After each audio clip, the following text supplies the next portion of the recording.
All right, I'm getting ready to watch episode 15 of Death Note. I thought maybe I would go into a review next, but then, I missed some time with COVID, so I'm still kind of trying to get back into my rhythm, get my footing right, get kind of back into the swing of things. I'm still feeling just a little tiny bit out of sorts, so I thought I'd do a few more reactions, then just get a bigger, more supersized review whenever I get around to it. So let's go ahead and see what's going on in episode 15 of Death Note. And of course, during the OP, I do like to remind people that I have a Patreon. I know some of you are already watching this on Patreon, and that's awesome. But, if you just want to check it out, see what's going on over there, well, there is a link in the video description. All right, so nice little kind of recap here.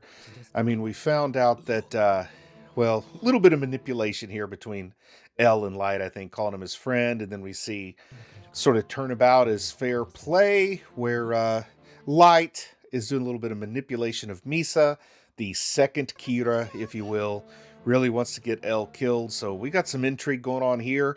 I much would prefer to see Light get killed than to see L get killed. So I certainly hope that Rim doesn't go and kill L like Light wants him to. Wager is the name of the episode, but I would much rather Light die than L at this point. Even though I have to admit I've slid back a little bit on my just how much I find Light to be despicable, because with the second Kira and some things that she did seemed even more despicable. But something like that. Two wrongs don't make a right. I'm sorry, I got all tongue tied on that one.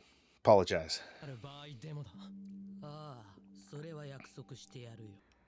Okay, so an exchange of phone numbers here. I guess so we can try to further manipulate Misa. She doesn't like the idea that they're just fake boyfriend and girlfriend. She wants them to be real boyfriend and girlfriend. He's got some malarkey about the police listening in on their phone conversations that makes him not want to give her his number.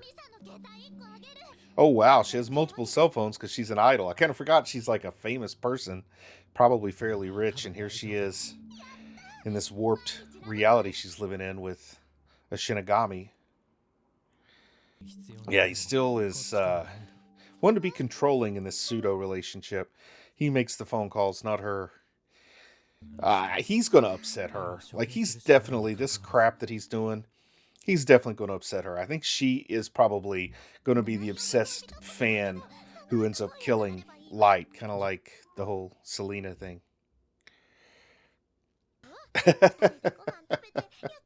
She's wanting to go on a date and everything. She really wants to push this relationship. She thinks she can win him over. Whoa, he just laid the old smooch on her. I wasn't expecting that. So how's she going to react to this? Is this going to change things? What a manipulative little jerk I think Light is here. Well, I guess he has had a little bit more Shinigami experience than she has, so he can give her some advice. And I guess it's his sister, like super excited he has a girlfriend. Ryuk was just as surprised by me by that kiss, just as surprised as I was by that kiss he laid on her. But he's just openly talking about how much he needs to keep her enamored with him so he can manipulate her. But he is really wanting to take, L, honestly, sincerely, I think trying to befriend Light shows just what a psychopath he is, that all he wants to do is kill L. Oh, wow. I like this. Ryuga and Light can be friends, but L and Kira are sworn enemies. We got that color shift to the red hair and red eyes again to show the evilness, that red versus blue thing I talked about back when they were face to face for the first time. And he is dedicated to the idea of killing L, like no two ways about it. What if he just tried to kill him by traditional means? Like, don't use the Death Note, don't use the Shinigami, just try to poison his ice cream or something. I mean, has he ever considered that? But yeah, he's planning on the final day coming up tomorrow. There's the blue. I like that. The opposing colors. Oh man, he's looking at hair samples here. The guy's going all CSI on us. Snacks, hair. Is he gonna figure anything out? He just lays it out. Your son, your son is Keter if I die soon. Just want to let you know that. I love how matter of fact it is, and it totally reinforces kind of the idea that I, as well as other people in the comments have had, that he already is pretty much 99% convinced that Light is Keter at this point. But I love how nonchalant he was there with his father. He's like, yeah, if I die soon, it's your son. He doesn't even seem like nervous about the prospect of being killed here. Kira and the second Kira working together, he's in big trouble. I love this Sherlock Holmes deductive intellect that we see here with L. He really does seem to be able to stay ahead of the game. But can he stay far enough ahead of the game to keep himself from being killed by this, this unholy union between Misa and Light?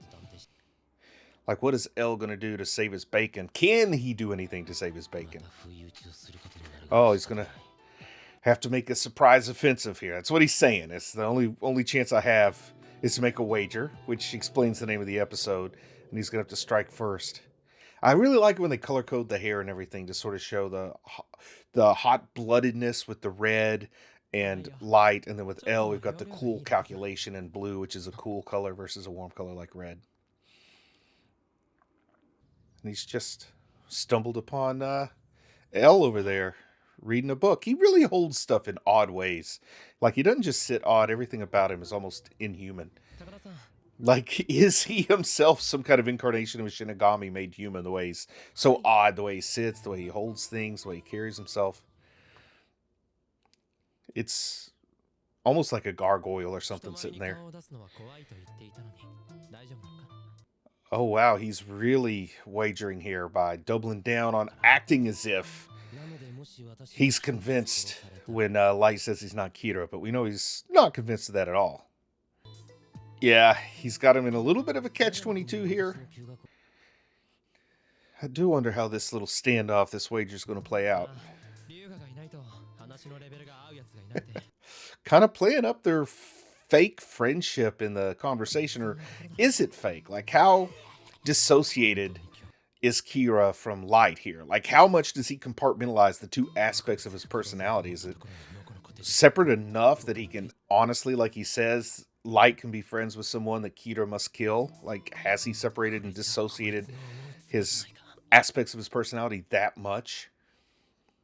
I guess we'll just have to see how it plays out and what kind of commentary the show gives us on that. Oh boy, and there's Misa on the scene. Boy, she doesn't quietly enter any scene, does she? Oh man, she squeals. She's happy to see her fake boyfriend that she's convinced she can make be her real boyfriend. And there, oh, that's interesting with the color coding. They gave her the blue hair. Maybe I'm making too much of the color coding on that. Or maybe I'm not. Maybe it turns out she'll end up being more in tune with... Oh, wow. She's seeing his real name there with the Shinigami eyes. Oh, but look at the face there. He's playing some kind of wager of his own. He has figured it out, I guess.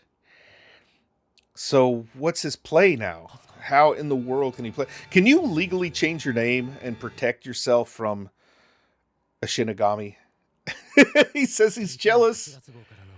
Oh, he is letting her know that he's a fan. Is he going to play the romance card? Even though he looks like a little gargoyle or troll, like he's definitely not drawn to appear handsome the way that Light is, but is he going to try to play some romance game and defeat Light by winning Misa over to his side?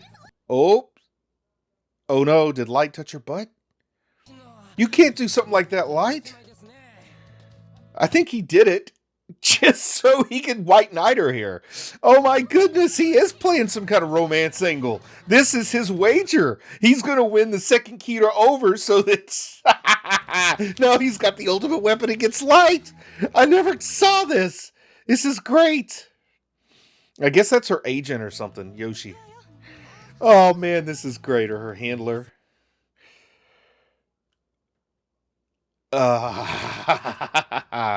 So he doesn't actually want her to pull the Shinigami trigger. He wants to do it, but he's got to know Light's name. But will she actually tell him? Or will she try to hold it as leverage? Because she's not satisfied with what she's getting out of that relationship so far with Light. But maybe L? He can romance her and win her over. Take away Light's ultimate weapon and use it against him. That would be great, except then I don't know where the story goes from there. You know, I don't know how L could possibly take down Misa if that's what it came to. Yeah, making that phone call, but isn't she off to class or something? Wow, he is so arrogant here that he's got L.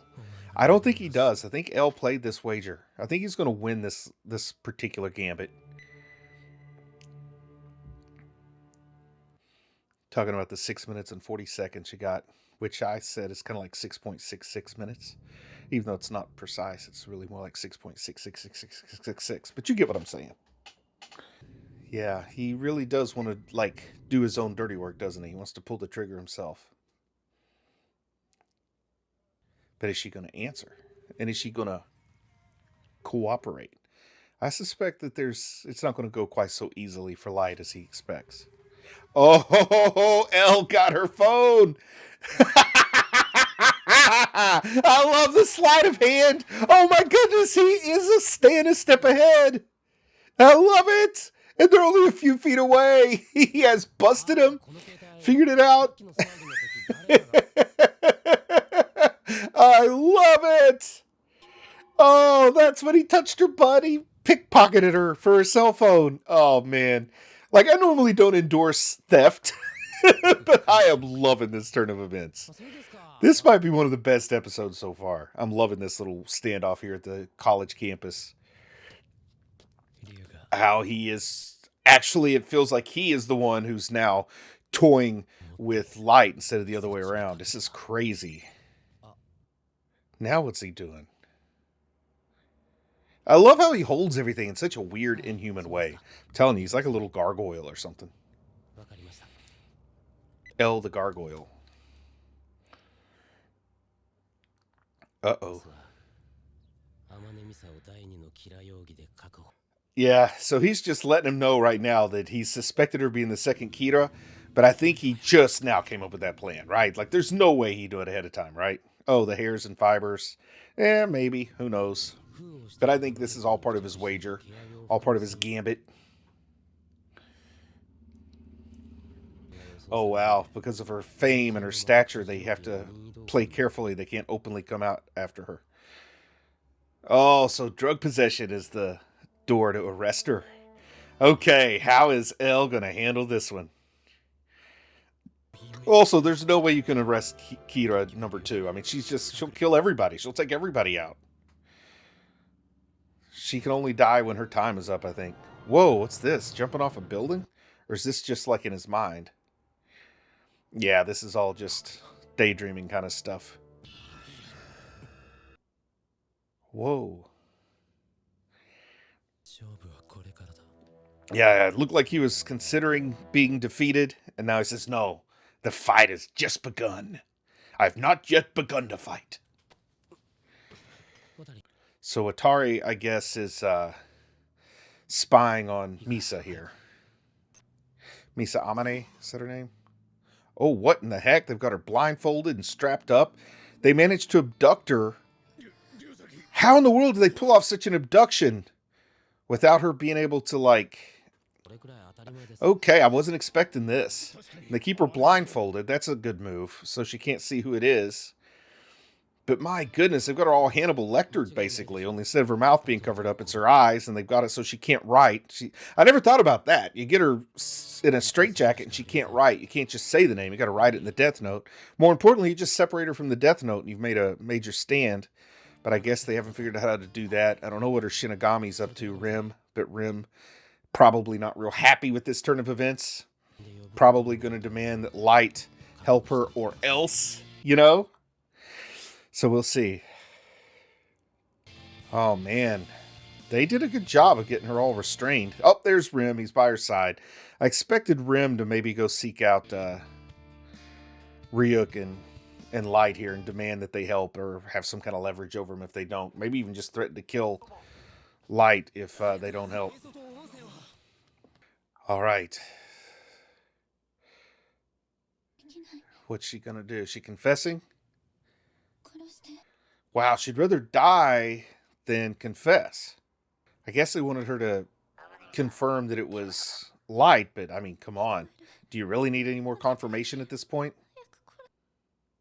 Wow, she's sticking by her guns. She is devoted to whatever bizarre sadistic cause she sees herself as being a part of. That is crazy. She's willing to just die rather than quit playing the game. That's some kind of weird addiction. And is that going to get... Oh, she's telling Rim to kill her. Oh.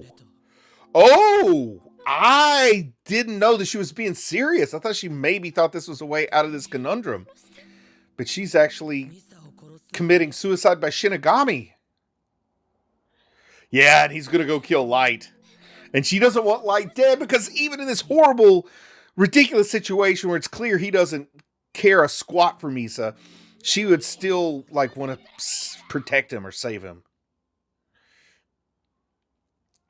Oh, wow. Now they've gagged her so she can't even communicate. I guess, I don't know if she bit her tongue. Would that be that big a deal? I've bit my tongue before. Oh, boy. Has he come to kill Light?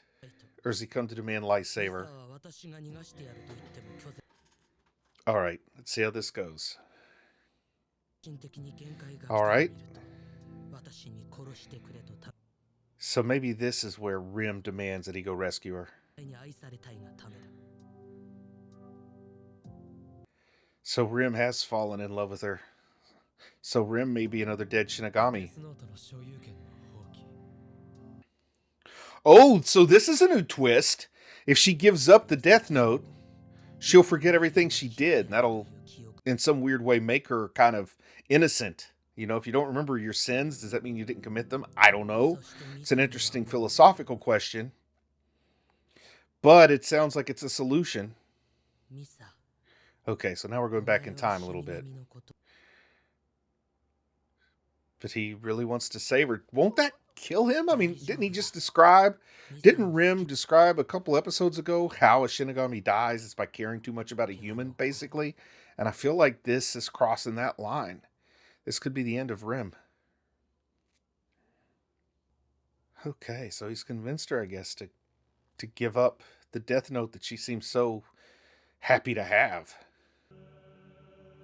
Oh, I like that. L noticed the hair moving even though there's no breeze in there. So I guess he got the Death Note. But I mean, she didn't have the Death Note on her person then and there, right? She just had to verbally relinquish it. Oh, wow. Light seems kind of happy that he saved her. I didn't know how Light would feel about that. Oh, wow. Threatening to kill him.